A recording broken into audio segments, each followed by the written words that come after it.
Figuring out what's actually inside a textbook when you're just searching online can be kind of confusing and frustrating. So let me break down everything that's in the market leader for book. Let me break down the chapters. Let me flip through the book so you can see what it's actually like to know if it's a good fit for your students. Hi, my name is Megan. I have been an ESL teacher in China for over 10 years. I'm also getting my PhD in curriculum design, and I gotta say, I really like this textbook. Now, this is an ESL textbook, so it's focused on teaching students English, but it's not just an ordinary ESL book. This one is very focused on business. So if this is a really good fit if you're teaching upper level or older students. If you're teaching adults or if you're teaching college students, this is the way to go. If you're teaching middle schoolers, maybe they're not going to be as interested in the business ideas inside these books. But I would say, even if you're not teaching full on business, this could still lead to a lot of good discussions. Okay, first, let me run through the chapter titles, then I'll open up the book and give you a look at what's actually inside, and then I'll talk a little bit about my review, what I think about it, how I use this in my own classes, because I gotta say, I really like this book. If I have a chance to choose a textbook for my business English students at university, I always choose this one. Okay, so opening it up, we have a few chapters. We have 12 chapters. Number 1, communication, international marketing, building relationships, success, job satisfaction, risk, management styles, team building, finance, customer service, crisis management, mergers and acquisitions. So those are 12 different chapters. For me, I usually have 18-week semesters with one lesson per week. So what I usually do is I usually take one of these chapters and I divide it into 2 different lessons. My lessons are 90 minutes long. So there's a lot of material, and to be honest, even with 2 different lessons that are each 90 minutes each, I don't get to use everything that's included in every chapter. So if you're looking for a good bang for your buck, this is a great one. Okay, let me open up the textbook and actually show you what the pages look like so you can see if it's a good English level for your student. Now this is book number 4. If this one is a little bit difficult, maybe go to book number 3, book number 2, book number 1, etc. I do have a couple of reviews of the other textbooks on my channel if you'd like to check those out as well. Okay, let's open this up. Okay, so let's just look at chapter 7. Chapter 7 is all about management styles. So here they give you an overview of the entire chapter, and then here we have the starting up section. I actually love this section because all 3 of these, A, B, and C, are really great warm-ups. I usually use these 2 or 3 as my warm-ups. They're always very much explain your idea, explain your perspective. Do you think managers should know when your birthday is? Do you think managers should be polite at all times? A lot of the other ones have different things like what's the biggest change that you've ever gone through in your life? These are really great for warm-up, and to be honest, I like too that they're very long warm-ups as well. You could talk about each of these for like 10 minutes. To be honest, if you did all 3 warm-ups, you would have a pretty significant time of your class. That's finished. After warm-ups, then we kind of move into the vocabulary section. And here, I really do like that they break down vocabulary. You can see here we have some prefixes at the beginning. They also include QR codes that you can scan the audio and listen to how some of the words are pronounced. Tons of vocabulary exercises. I will usually use a couple of these in class and then use a couple for homework. Then we move to the listening sections. You can scan the QR code again, and you see here we have 4 different listening sections, A, B, C, and D. D is actually a discussion about the listening, but I find that these listening sections are really good because they're actually businessmen talking about business ideas. So they get to hear how people are integrating these and applying these business ideas. Then if we turn the page, we are moving into reading. So here we have some discussion questions at the beginning. Something I love is how they integrate discussion everywhere. We have discussion in the warm-up, we have discussion in vocabulary, we have discussion in listening, and we have discussion in reading. Here, students can read the article, and then over here, they can answer a ton of questions about it. Sometimes they will highlight the adjectives or the vocabulary like they do here, and sometimes it's more about reading comprehension. They have completing this paragraph. They have more questions right here. Really excellent reading sections that are about the topic itself. So students get to read about, how Mercedes is improving their brand image, or how Anna Wintour is a leader. Not only do we have one reading exercise, but we have two. There's a second reading section here with the same idea. More vocabulary, more questions. You can see this one isn't even highlighted because we just didn't have time to do it. But if you really wanted to work slowly through this book, you could take a long time working through all of the exercises. Here we have another section that's always about speaking. Here, the students will talk, maybe they'll learn some vocabulary, they'll learn some phrases, they'll learn how to do customer service on a phone, or they'll learn how to communicate. A ton of good speaking exercises in here. And then I also really like that it gives students phrases and sentences that they can use in the future. For low-level students, this is where it's at. It makes it really accessible for students. And when we turn the page, we come to my absolute favorite part of this book. This is called the case study. So here, they will give us some background information about a company, and then students will actually have to apply the vocabulary and the business knowledge that we've been talking about this whole time in a case study. So for this one, this company is searching for a new leader, and the students have to choose who would be the best manager. 1, 2, 3, or 4. They get to read their resumes, read their information, and decide who is going to be the best fit for the company. To be honest, these usually take like 30 minutes to complete.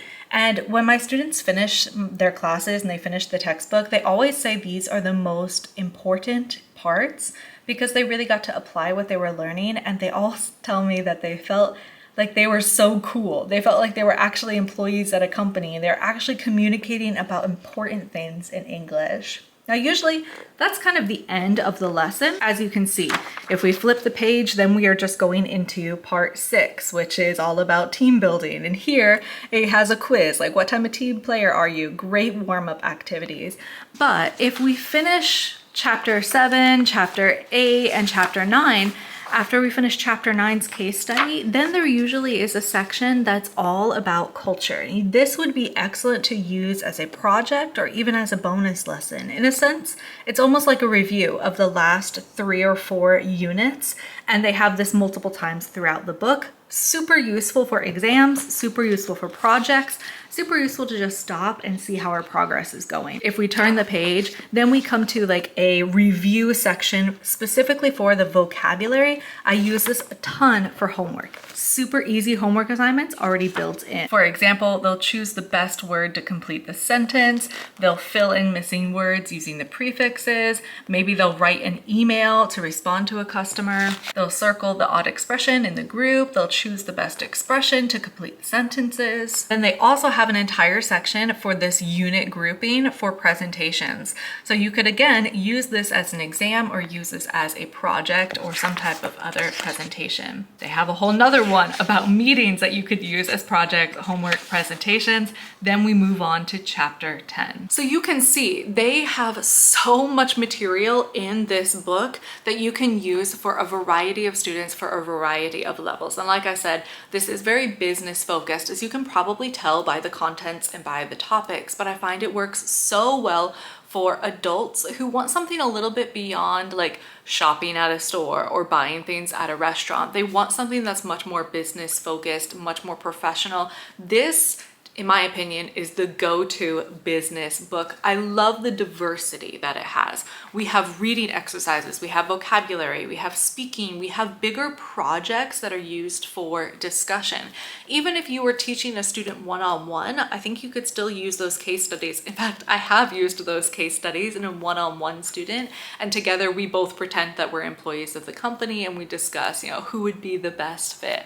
The case studies themselves are so innovative and really applicable. For example, in chapter 10, all about customer service, there are 4 different emails from customers. You know, one customer had his flight delayed, another customer lost their luggage, and the student has to find out how they should respond and write an email to the customer. If you want to know how this compares to book 2 and book 3, I would say there's a pretty big jump in difficulty from book 2 to book 3. That jump is quite significant, but the difference between book 3 and book 4 isn't that extreme. Book 3 and book 4 are more similar in terms of difficulty. I didn't mention it, but I also really like at the back, they have something called a writing file that gives advice to students about how to write in English. There's also an entire glossary where students can look up vocabulary words that are key. I feel like in the day of smartphones though, it's easy to just search the word by yourself, but a glossary is kind of nice to have in the back as well. If you're trying to decide if this is a good book for your students, hopefully this will give you a little bit more information, give you a little bit more guidance, or maybe your school has chosen to use this book, but you don't know what's in store because you haven't actually looked through it yet.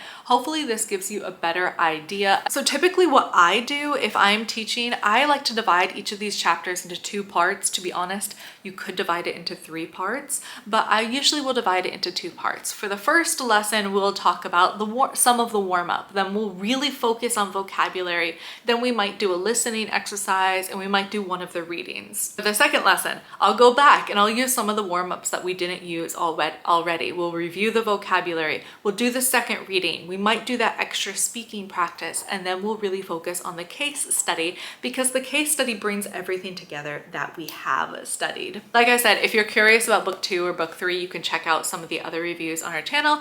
Short and sweet video, probably super niche because not everybody is going to be interested in this book and using this book, but also if you're looking for recommendations, I do think this is a great tool. If you have any questions, leave them in the comments down below. I'm glad to help out. I'm glad to share more information.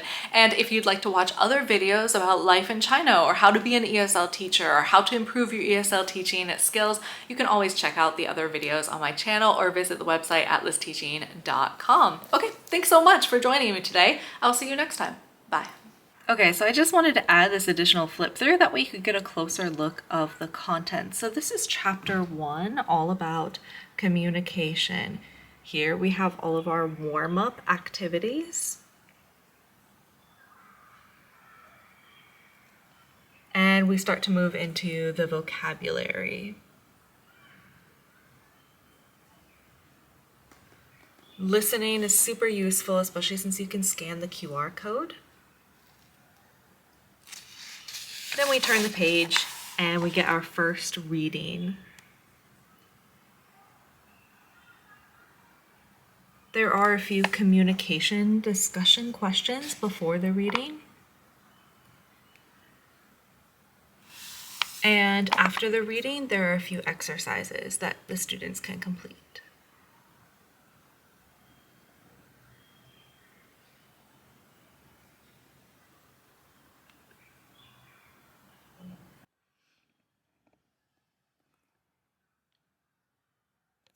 A few more warm-up or discussion questions, then we move into the second reading.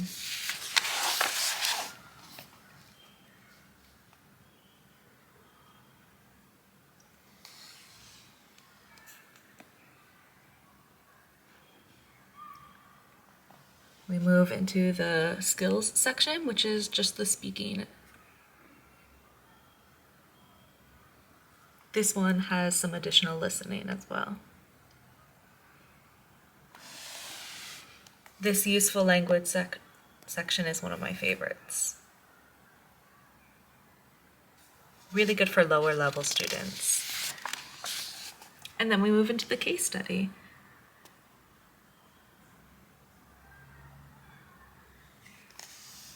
Plenty of information that the students can read about the companies.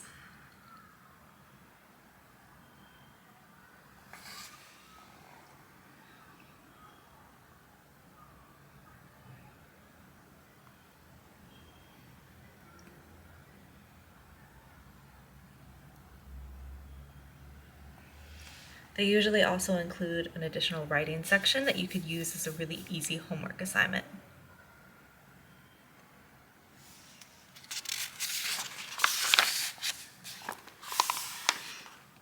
Let's look through chapter 2.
So after chapter 3, they have that specialty section. Let me give you a look at that.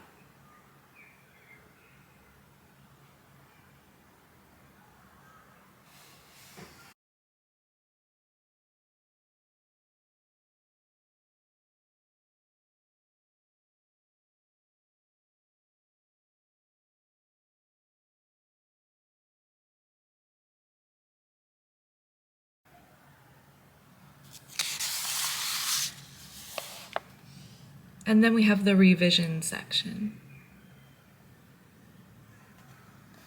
This 1 means it's for chapter 1.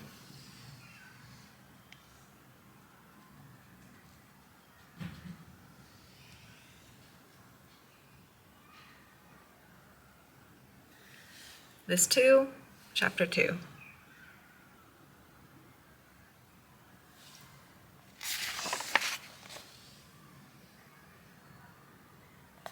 And this 3, chapter 3.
And that's the end of the specialty section, and we move on to chapters 4, 5, and 6. After chapter 6, we'll have another specialty section.